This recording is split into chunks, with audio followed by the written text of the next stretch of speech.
conscious alignment is going to be the place where we can say our inside and our outside matches, that I'm in flow in my life and I am living my life to a much fuller expression of who I am. And we can do this in business. This isn't just for the personal side of it, but I'll tell you what, you're not going to bring it into your business until you do it in your personal side. Welcome to Business Leaders with Soul, a podcast showcasing the change makers and innovators of our times who are ushering in a new age of conscious business. They're authentic, they're original, and their message connects with the people they're here to serve. Be inspired by these futurists and make the difference that you, too, came here to make. And now, here's your host, Lee Aldridge.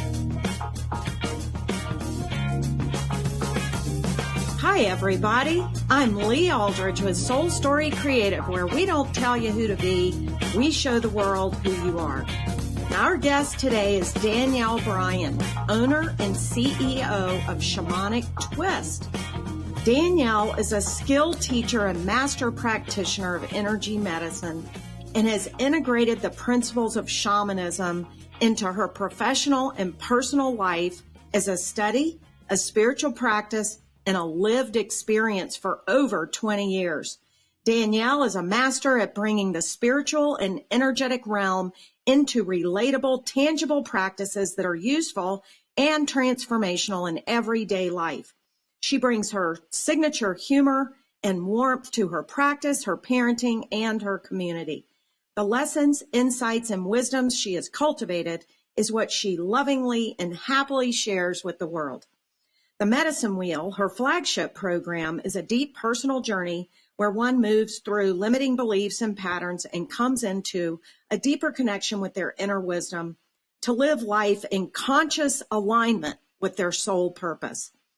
As a friend, colleague, and my spiritual director, I am excited to share with you Dannielle's thoughts on the future of conscious business and what that means to her.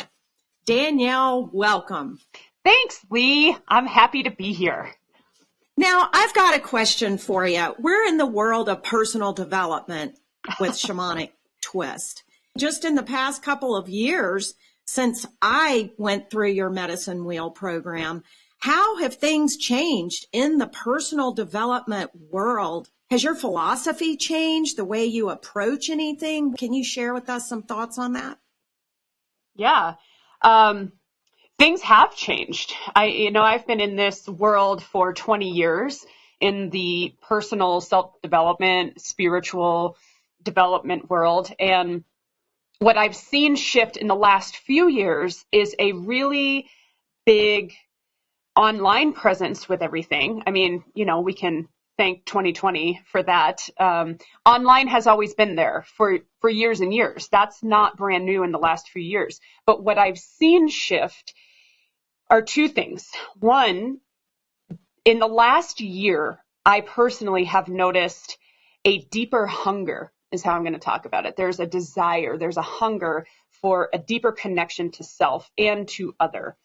And because of what we just went through in 2020, for me personally, it asked me and showed me how to utilize that platform more readily and to recognize that there still can be deep connection in that way, which, Lee, as you well know, I would say to you, I'm not doing that. I'm not going to do that. That's not how my class works. This is not how I'm going to teach what I teach. And then lo and behold, there I was one day teaching my Medicine Wheel online. And so it really helped me to see that it can bridge the gap, because I was so in this place of what I do and what I teach, wanting it to be an in-person experience. And I still feel that way, but I also recognize where it can cross over. So that's one aspect. What have I seen change? The second aspect of what I've seen change is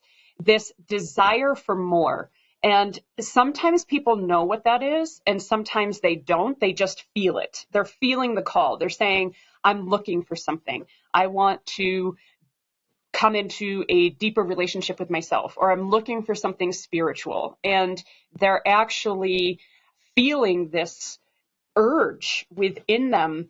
And sometimes they can articulate what it is and sometimes they can't. And that has been really interesting. I mean, being in the world that I've been in for as many years, I kind of swim in the soup of people who are looking for more. They're not coming to see me if they're not really looking for more. So I have seen that for a couple of decades now, but I saw it coming from all over all of a sudden. I mean, my classroom size doubled last year. So. Right. That is amazing. And, we are in a mental health crisis. I feel like a lot of people that I've talked to, are looking for something more, and they don't know what. So I really have experienced the same thing, that there is a hunger and a nudge, like Brene Brown talks about the rumble, right? There's this rumble that's happening. It's like, I don't know what I want, but I got to have it, and then they end up with you. So thank goodness you're there. Because living life with a shamanic twist is a spiritual path. It has been for me, and it's really enhanced the way that I approach my life, my business, my relationships, everything. So, it's really been an amazing journey for me. I wonder, we talk about what you do, but you are a thought leader. You're bringing this whole idea of practicing a shamanic path into everyday life. It's life with a shamanic twist. So it sounds like you've been able to respond and pivot, and it's even made your business better. It's made you really push the limits of a traditional in-person model to an online model. But at the very root of what you teach is energy medicine. So with everything that changed, how did you stay in alignment with your business and feeling like you're on the path? Because clearly you feel like you're doing exactly what you're being called to do, even though it was against what you thought you would be able to do, if that makes sense. Yeah.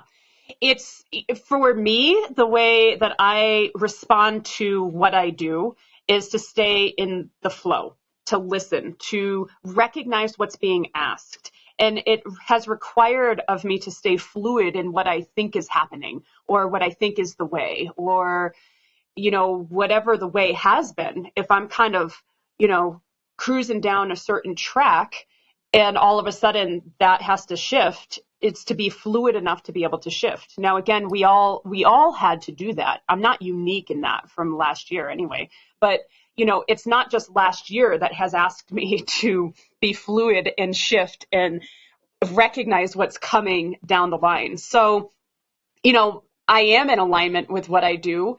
And that is also through a series of thinking that I'm going to do other things, and then being able to witness what is actually being asked. And this is the nuance. This is life with a shamanic twist, right? This is that place where what I teach is how to connect to our deep intuition, how to listen to what is calling, and then how to read the signs, frankly, read the signs of what is happening. Do we have enough awareness and self-witnessing to recognize when we bump into edges, and to know the difference between I'm going to persevere and push through, or the energy saying, wait, we need to redirect a little bit and move into a different way of being. And that's that place of conscious alignment, because we don't want to go upstream. It doesn't have to be harder than it needs to be.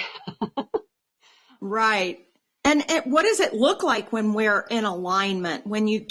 How do you know if it's a growth edge or a red flag that you're bumping up against resistance?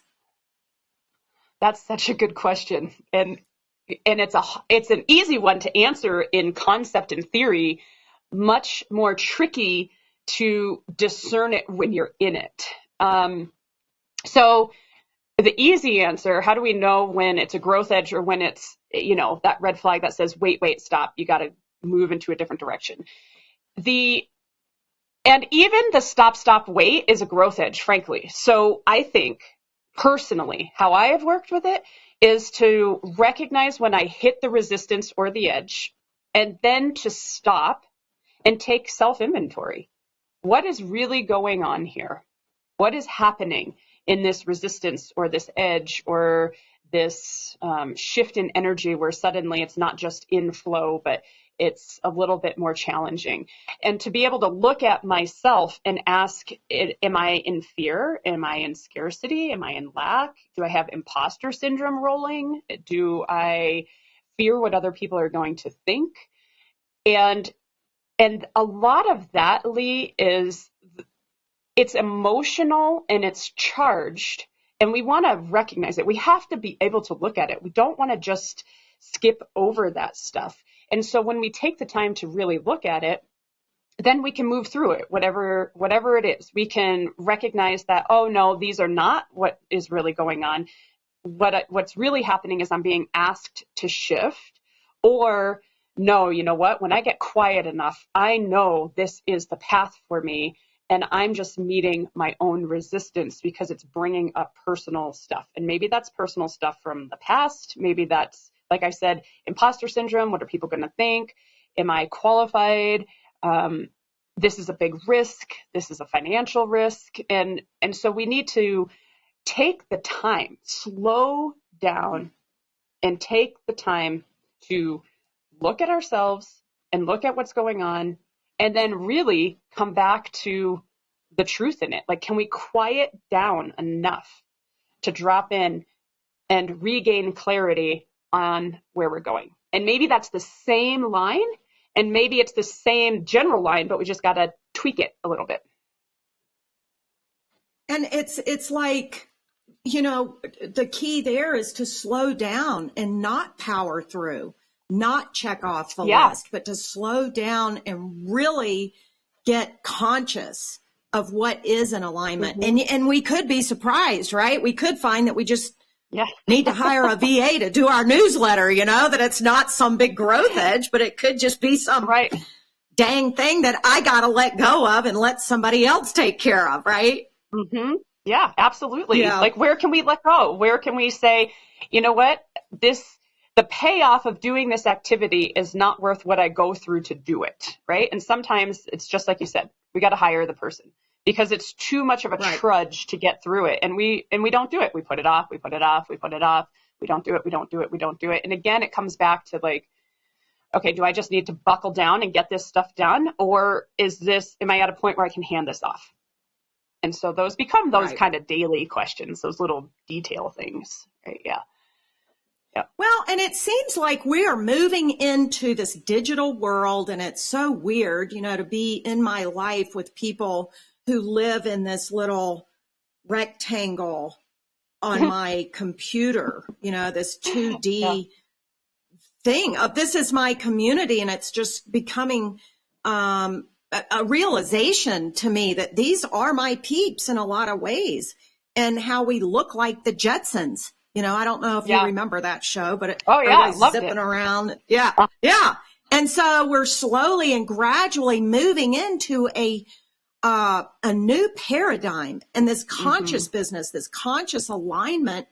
And it has to do with energy, which is exactly what you're a master at. So it seems to me that as business leaders and thought leaders, we've got a lot more opportunity that we may not even realize yet. Can you give us any hints as a master of energy medicine practitioner? What do we have at our disposal? We had talked about, we've talked about taking this time, to be in conscious alignment, but what can you add to that? As you talk about our world shifting and here's our community living, in this rectangle, I think we can all agree that we've moved into that. And it's not, I want to make sure that I'm clear in saying it's not good, bad, right, or wrong. It just is what it is right now. This is the shift that has taken place. And so we can come to it and say, okay. And what is conscious alignment? Conscious alignment is going to be different for everybody, frankly. Conscious alignment is going to be the place where we're in alignment, where we can say our inside and our outside matches, or at least matches good enough that I'm in flow in my life and I am living my life to a much fuller expression of who I am. And we can do this in business. This isn't just for the personal side of it, but I'll tell you what, you're not going to bring it into your business until you do it in your personal side. And so there's that place where we want to be able to do that for ourselves and then let that come into how we look at our work or our business. And as we move into this place, we're talking about energy. You asked a question about energy. We want to recognize what is our energy doing and where is our energy going. And that can be across the board. And, we're coming out of what happened last year where everything became an online platform and, people are ready to start being with each other again. And we're seeing and sensing that call too. But we also know that, some things shifted to a great degree where it's not like there's a going back to how it was and then this whole thing just goes away in terms of, being digital, because digital's been there forever. It got elevated. And so, but what I want to say from an energetic standpoint is that we want to not disconnect, because here's the slippery slope. We can go digital, which is its own thing. And can we let it be a tool and not just go, flat in the screen, but to, I'm as we're talking, I'm looking out my window and there's a tree in my yard that the colors are changing and it's stunning.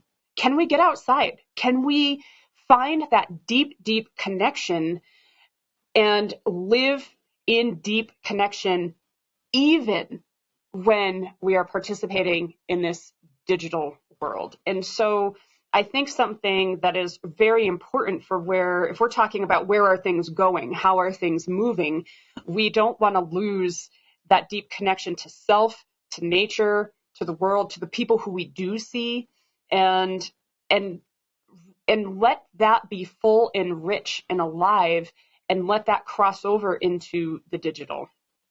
And right. And not bring it to the Zoom call. Yeah. Yeah. Bring it to the Zoom call and bring ourselves fully connected in conscious alignment with who we are and what we're doing. And it permeates in person and remote.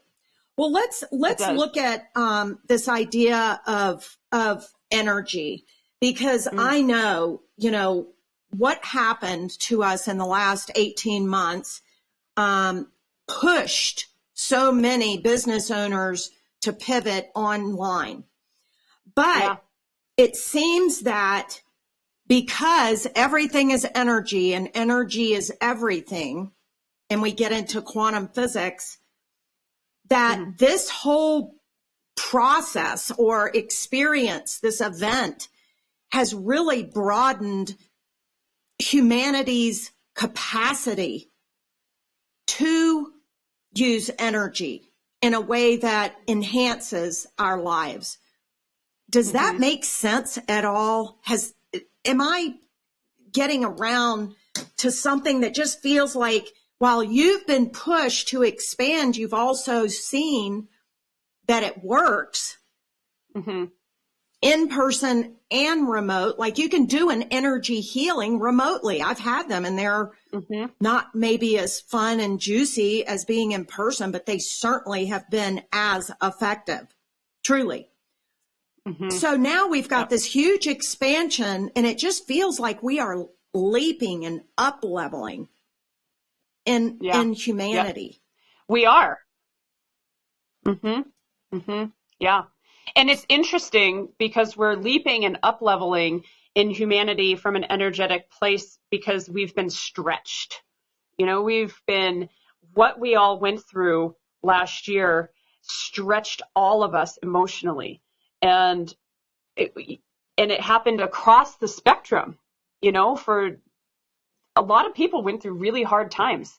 And even in hard times, it's a stretch. You're being pushed, you're being stretched, you're being asked to navigate what it is that is happening in your world. And, there's a lot of innovation that came out of what we all went through and across the board on all levels. Like our medicine had to get innovative, right? Science had to get innovative. Work worlds had to get innovative. And so in innovation, that's a big stretch. That's saying, okay, everybody, it's time to push the boundaries of what has been. And it has asked every single one of us to stretch in that way. And that's an energetic thing. That is like widening our container. It's saying you're cruising through life and this is the width of your container. And now, bam, you got to stretch that thing out. And when we stretch our container, what becomes available to all of us is to hold both more and more creation energy, because that's what's moving around all the time. You kind of tapped into quantum physics, right? That we are swimming in a soup of creation energy. So when we widen our container, more of that becomes available. And possibility. And that's what becomes available is possibility. That's where the innovation comes in, is possibility. And so all of a sudden, we were forced to get outside of our boxes and get creative. And in that, Lee, I think that's what we're seeing. We're seeing that through this experience that was challenging and difficult and scary and hard, we have been forced to be innovative and creative. And we're seeing that all these little things are popping up and coming in, and people, no matter what it is that they had going on, probably had sparks of creation coming in, and it could be like this and it can be like that. And that's this up-leveling that we're seeing. And I think that's the rumble, because that creation's coming in and then it starts to rumble, right? And it's like, well, what else? What else is possible? If it doesn't have to look like this and all of a sudden it can look like this, now what else can it look like? And that's the, I think, silver lining. That's the exciting thing that's come out of something that's been so challenging. Yeah. And it just, because it's pushed all of us, we now have new ways to do our in-person work, as well as digital. And it really, I think, what you said about us remaining fluid and flexible and taking the time to surrender into what is unfolding and just to witness the energy. And from that place, take the inspired action. So fluid enough to pivot and to respond to what's coming. So if I can not allow myself, it's so hard. It's a discipline to not turn and face like, I don't know where I'm going. I don't know what's going on. What's it going to be like next year? Well, none of us really knows, because we are creating, and that is exactly what your program did for me. It became a way for me to courageously dream a new life, because I was open to new possibility I hadn't thought of. And isn't that what innovation is? It's stuff we hadn't thought of, right? Exactly. Yep. We get pushed open so wide that all of a sudden stuff that had no room to come in suddenly has room to come in. Yeah. Yep. And it's exciting. Well, I think that's that place where we're all sitting. Yeah. And you keep telling me, and I've heard you say so many times, lean into the uncertainty and hang on and enjoy the ride. And I'm like, okay, that's what I will do. We're just going to. Yeah. It's hard. That's a hard place. That is asking us to surrender and get comfortable with not knowing what's coming. And that's not how most of us really like to operate. We kind of want to know. We want a heads up, right? So yeah, it's that can whole we lean control into the thing. mystery? Yeah. Lean into the mystery. That's what it is. Well, being a business leader with soul, for sure, what does having a soulful message in your business mean to you? A soulful message in my business means conscious alignment. Because if I have a soulful message in my business, then there's a place where I'm asking myself to make sure that I'm staying in alignment with what I'm doing. And it is also going to resonate with others who are looking for their own soulful message, whether that's in business or not in business, right? We all have a soulful message, but being able to infuse it into our work is something we've been watching for the last several years. You probably know this more than I do, but I would say probably in the last 10, maybe 15 years, we've begun to see some shifts where it's really people are asking themselves about the quality of what they're doing. Like, does this feel good? Am I in alignment with it? Not just like bottom line figures and how many pieces of this thing can we move, right? So having a soulful message in business, whatever business you're doing, I believe keeps the conscious alignment in the forefront. And sometimes, Lee, as you and I know, that is going to morph and shift and change over time. And that's, again, a place of being fluid. I think in the business world, we don't often give permission to let that piece evolve and grow. Like we do our traditional business plans, whatever that means, whatever that looks like. And then we think like, that's it. This is how it has to stay. And never shall I return to what is my messaging, because that's, sticking to what it is. And I think, and you do this so well, you look at people and you say, okay, look, this is the who you are. Now, how are you going to, let the world see who you are? Right? You said that in your intro. And so that will evolve and shift and change. The core, for a lot of us, is going to stay. Like my core program is my core program. That's probably not really shifting and changing, but there's little shifts and changes that happen within that. And so a soulful message will evolve as you evolve. And if you stay in touch with it, it's going to keep you in that place of alignment. Well, let me ask a follow-up question. If you have a soulful message in your business, what does that allow you to do when you go out to deliver your products and services? Is there is the alignment, and there's also a congruence that happens. Mm-hmm. Mm-hmm. Yeah. But when people encounter you, when people encounter you and your website with your soulful message, what has that done for you or meant for you in your business?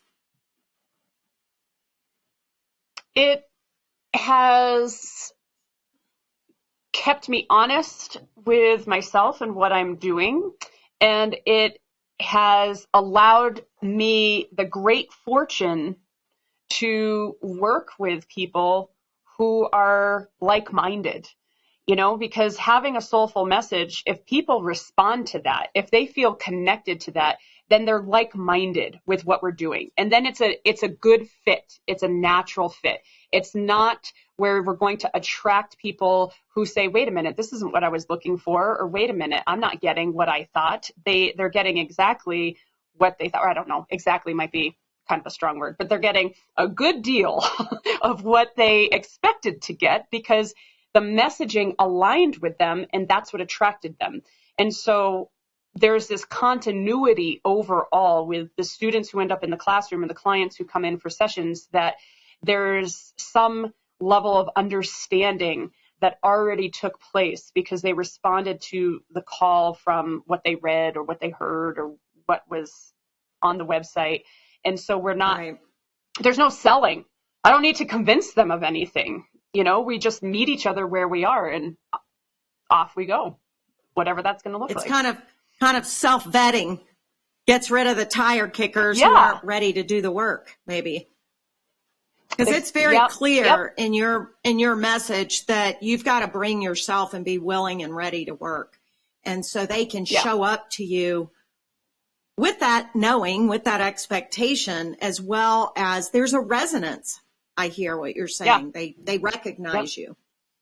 Yeah. Yep. There's a resonance. Well, and it's congruence. It's what, that's a huge word because it's the thing that says what you read, what you see is exactly who's going to show up. So if you're meeting with me, you're you're meeting with the same person who you read about on the website. If you're sitting in the classroom, you're sitting with the same person who you read about on the website. So there's no chasm between the two. Right. You get to it and it's like, what? This isn't what I thought it was going to be.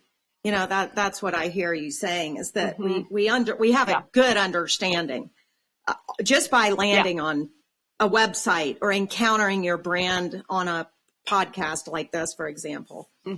Well, this has been great. I could keep going. I have so many other questions. You know, I love this stuff. So as we wrap up, is there anything else you'd like to add, or best way to connect with you? The best way to connect, they can go to my website, shamanictwist.com. My contact information is on the website, so that's one of the best ways to get in touch with me or learn more about that. But, as we wrap up, I guess what I would want to share for all of us, every time I share this, it's a reminder for myself, but to share with anybody who's listening, is to pay attention to what we're feeding. What is our thought process and what are we feeding? Listen to the voice in the head and listen to what it's saying and telling you how to be or how to act. And know that there's choice across the board. We can get caught in the collective. We can get caught in the mainstream of what is happening or what we think we're supposed to do or how it's supposed to go. And, there's value to that. And it doesn't always have to look like that. Recognize we've been stretched into an innovative period and it can look different. So I have grown my business in both a traditional and a very non-traditional way, because I just kept listening to what was true for me. And I've done a lot of things that would be looked at as, being non-traditional or not the way in which you go about creating and growing a business. And it has worked out. And it's because I've been loyal and true to myself and to what calls, and believing in that alignment. And when we're in that kind of alignment, we are in flow and things will open up. That's what I would say. They just open up. I love those final thoughts. Thank you so much. Very inspiring. Thank you so much, Dannielle. I hope to have you back here soon. And I just loved having you. Thank you so much. Thank you, Lee. This was fun. Thanks for tuning in to Business Leaders with Soul. We hope you enjoyed this discussion into the mind of one of today's authentic thought leaders. We'll be back with another powerful perspective in the next podcast, so be sure to subscribe to get notifications and please share with others. You can connect with us by following Soul Story Creative on LinkedIn or by visiting soulstorycreative.com, where we don't tell you who to be, we show the world who you are. We look forward to seeing you next time.